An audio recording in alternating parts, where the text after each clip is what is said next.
Hello, so this is Manisha, the Adventurous Mummy, and we're just going to redo Down the Rabbit Hole. It seems that a lot of the stuff that I said was controversial. I didn't seem to think so, but somebody seems to think so. So let me see if I can remember everything.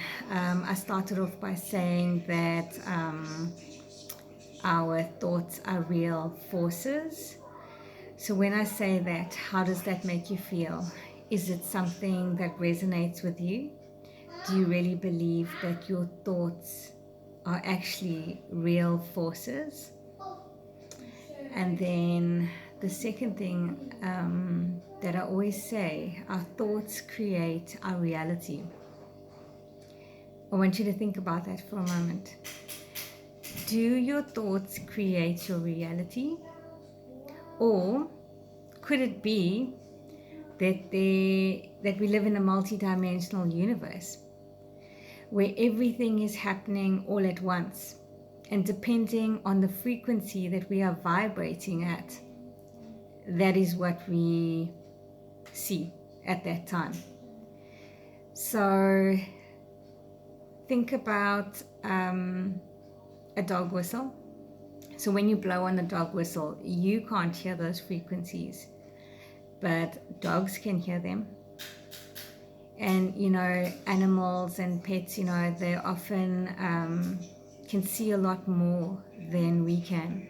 I mean, even with bats, and caves. So we know that the particles, can be either a wave particle, and they are in different forms. Okay, so some are short, some are long, and you know this because of microwave, because of cell phone. So you know that even though you can't see these things, that they do exist.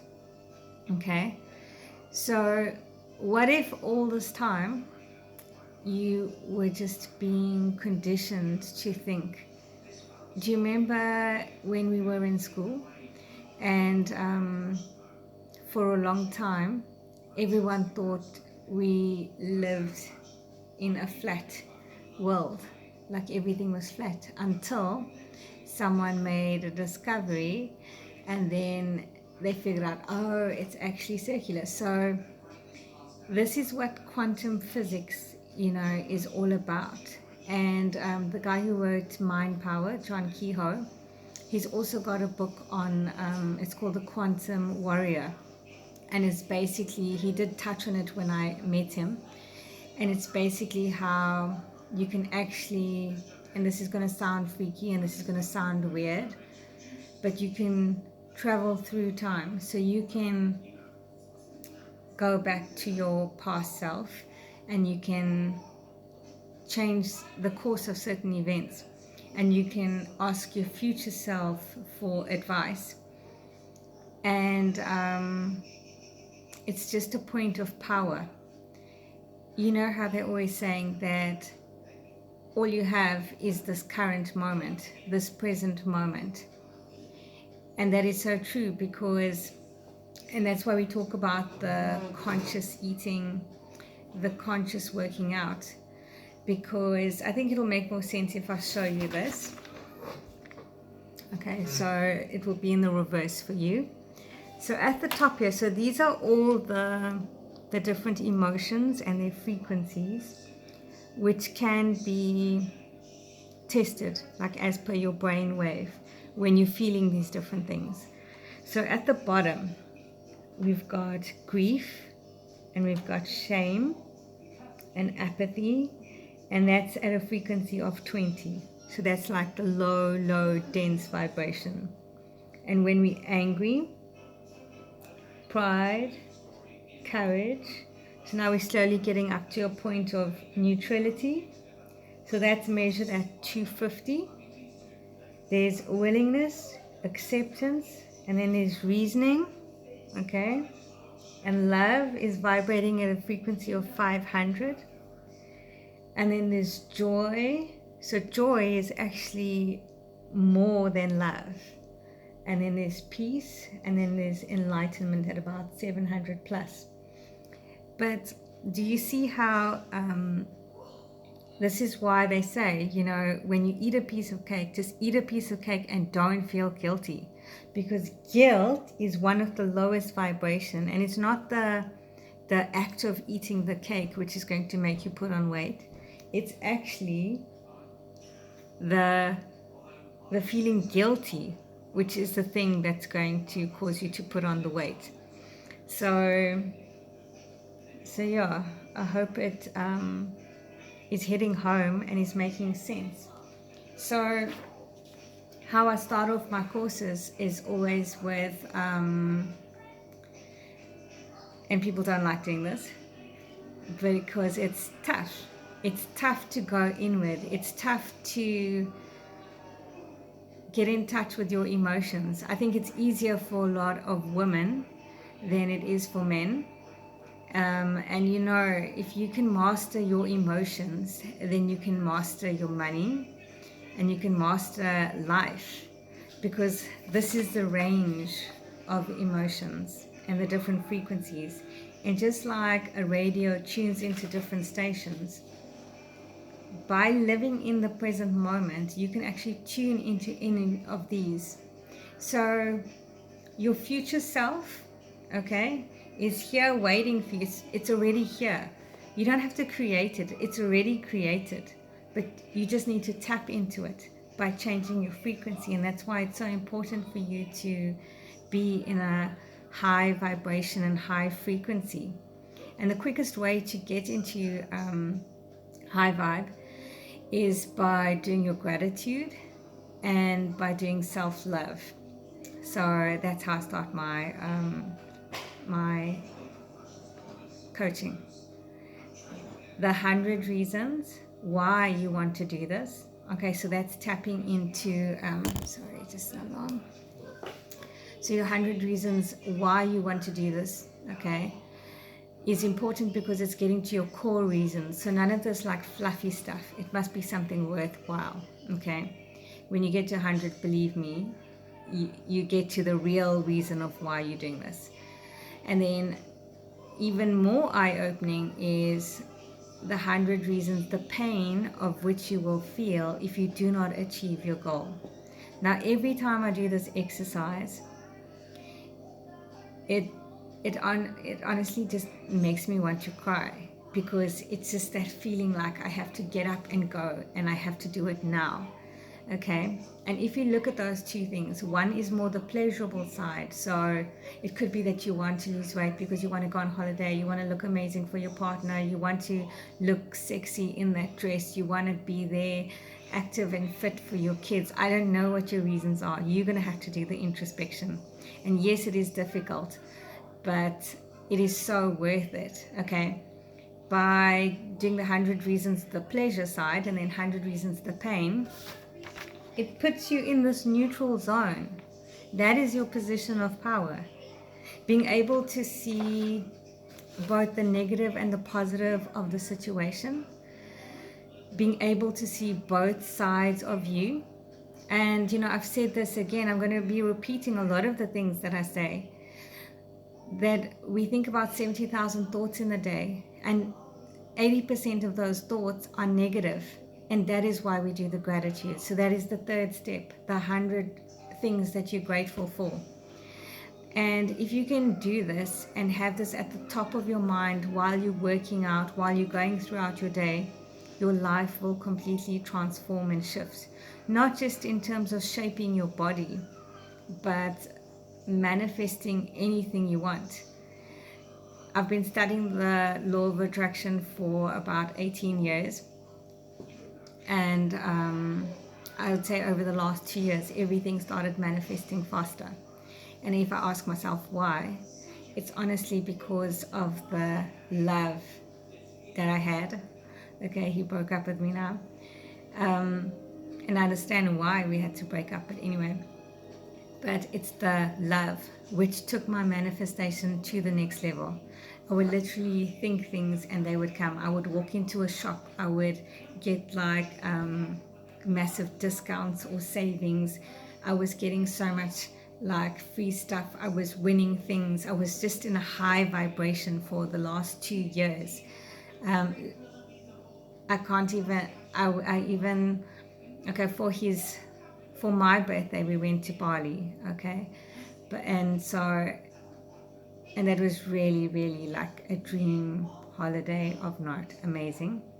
So for his birthday, I didn't have any cash on me, and I was like feeling so shitty because I'm like, what am I going to do? And I know what he wanted. He wanted money towards, he said, don't buy me anything, don't even come and see me. He was living in Joburg. He said, all I want is the kite surfing instructor's license. So I just prayed, and I said, like I used that manifestation technique, the 100 reasons, 100 reasons, 100 reasons of gratitude. And I said, like, if I can just get this 22,000 Rand for his birthday, just to repay, the favor, because he, gave me such a good time. And within a week, it was in my account. My insurance broker just called me up and said, hey, there's this policy that's lying here. What do you want to do with it? Do you want to reinvest it? And I was like, no, I'll have the money, thanks. So you don't know how it's going to come to you, but just to know that everything you've ever wanted is already there for you. You just need to tap into the vibration.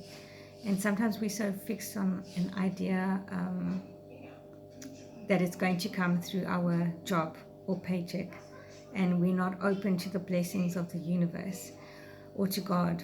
Or when I run, I always say it's like my gateway to God. I just get so many downloads, and what's been coming to me over the last week is that I need to share more about the thought processes of what's going on in my mind, because I know it's going to help so many other people. So I am going to be sharing exactly what's going on in my mind. Like, I do so many things, and it's so second nature to me. So sometimes I've just really got to think like, oh, okay, so other people don't do it like this, okay?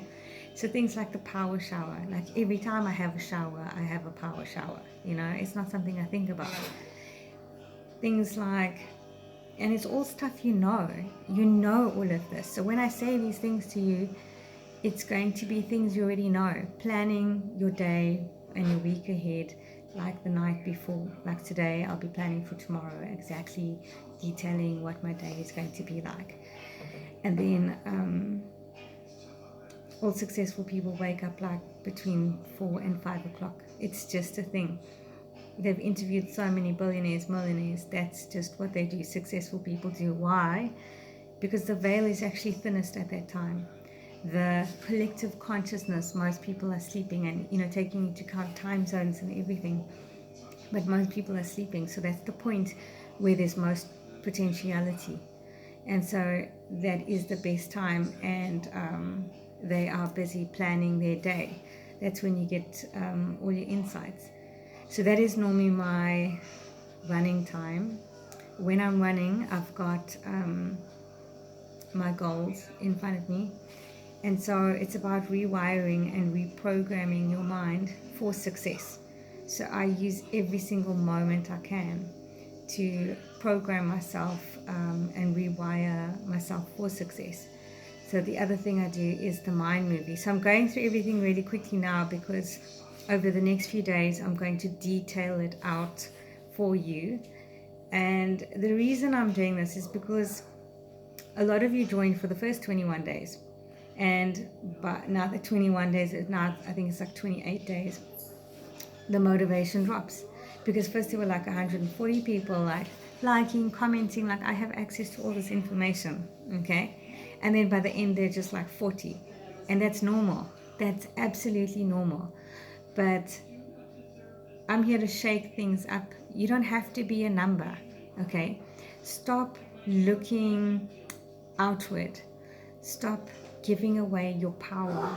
Stop moving on to the next thing. I'm not saying you've got to do whatever I'm doing. I'm not saying you've got to, sign up with me. I'm not saying you've got to buy the coffee. I'm not saying any of that. But what I am saying is go on an inward journey. Look what's important to you. And stop moving from one quick fix to another quick fix. And, that's why I love the coffee, is because while we're waiting for the coffee, okay, I mean, I can't control when the coffee is going to come here, but I get to teach you all these mind power tricks and techniques so that you don't keep doing the damage to your body, so that you're not being conditioned.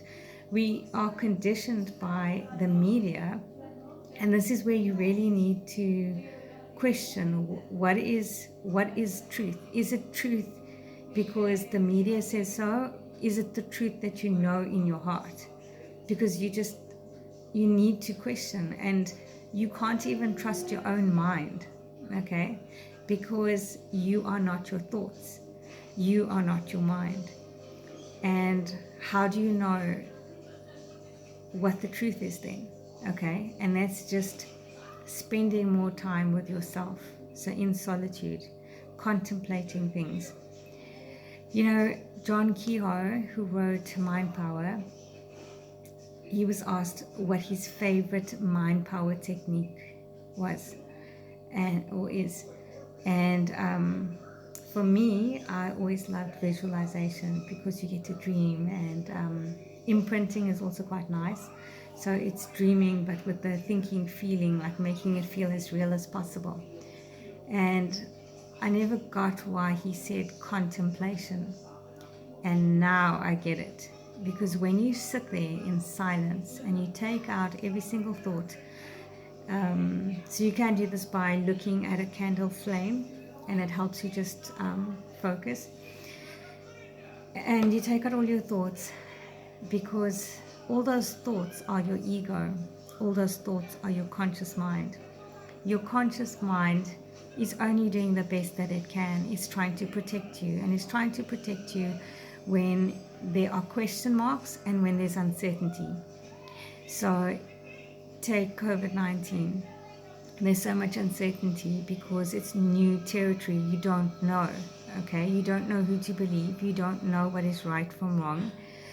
That's why you get people who are bulk buying or panic buying. That's why there's just so much panic with everyone. And that is how they are controlling the masses of people, by feeding into your fears and anxieties.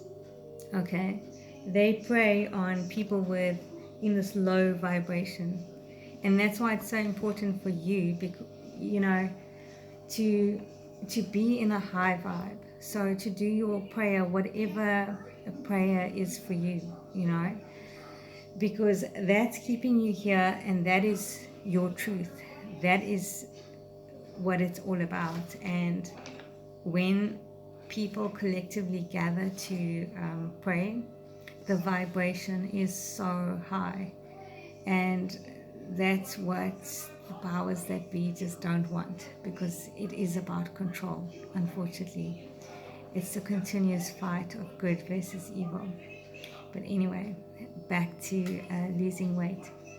So your mind is so powerful, and you actually just have so much power within yourself, not just to shift your thoughts, but to shape your body.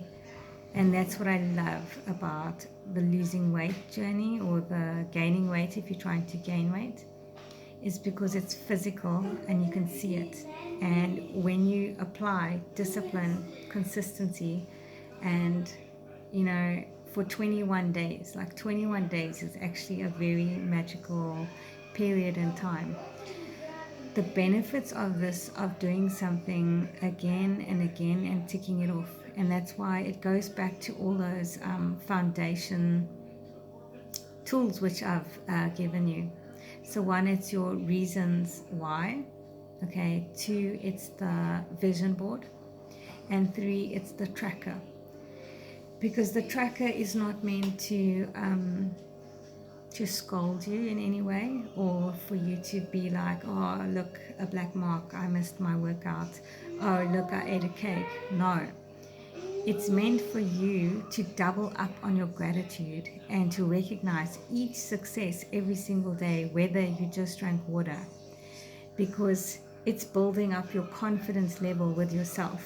When you say you're going to do something and you do it and you tick it, and you say you're going to do it and you tick it, it doesn't matter if the result doesn't come. Success has no option but to hunt you down if you are ticking all your boxes. And even if you're not ticking your boxes, okay? What's important for me as a coach is if in week 1 you just have one workout, only one workout, okay? Then week 2, I want to see 2 workouts, okay? And week 3, we step it up. But see, this is when life happens. So after 21 days, life is happening. I normally say to people, it'll be someone's birthday or your birthday. It'll be your child getting sick, or you getting sick, or your partner getting sick, okay? Because they like babies too. And there's also work pressure, okay? And this is all normal. So the 40 people that still stayed on, that's actually quite a large number that still are with it, okay? But the other, say 80 to 100 people that dropped off, it's absolutely normal that they dropped off. But what I'm challenging you to do is don't be a number, okay? So you don't have to go with the flow. Stick with one thing, stay with it. And my first coach, her name was Tammy Dreyer, and she used to say, what did she used to say? Show up, Yeah. never give up. Get up, show up, never give up. And yeah, usually that's ringing in my head. My sister was walking. She was walking like in front of me, and then just whoop, my mind went. And that's the thing, our minds need to be tamed, okay? And the more you get in touch with your thoughts and yourself, and if it means every morning before working out, you just take that quiet time, that contemplation time, to just think about everything, think about who you are, think about what is the truth for you. This is what is going to raise your vibration. This is what is going to take you into another state. And this is what is going to be the changing factor, okay? Today I asked you to do a little task, which is figure out what your story is. So write down everything that comes to mind about what's holding you back from getting to your goal, okay? And so that is the story that you tell yourself. Now, how do you know what is a thought? What is the difference between a memory, and what is the difference between you planting like a seed of a future thought, and what is the difference between a dream? So your mind, they're all thought at the end of the day, and the only meaning we give it is what your mind is going to give it. So if you think, oh no, this didn't happen, or this did happen, or no, this was a dream, or this was a memory. And you know, some people lose that part of their brain. Wait, there was a story, wait. Sorry, give me 1 minute. Yes. The story about the multiple personality disorder. So there is a doctor, and it's been proven that a person with multiple personality disorder, so just say they are Kim, okay, there's Kim, and Kim has found to be cancerous, okay, she's physical proof she's got cancer. But Kim also has a multiple personality disorder. So when she is in another personality, so say she is Jane can actually show no signs of any cancerous cells. And that is just by switching personalities, so changing thoughts. Isn't that amazing? Because just by changing your thought pattern, you can actually completely eradicate cancer, or anything for that matter. So you really have to start questioning what is reality. And I'm going to leave it right there for you.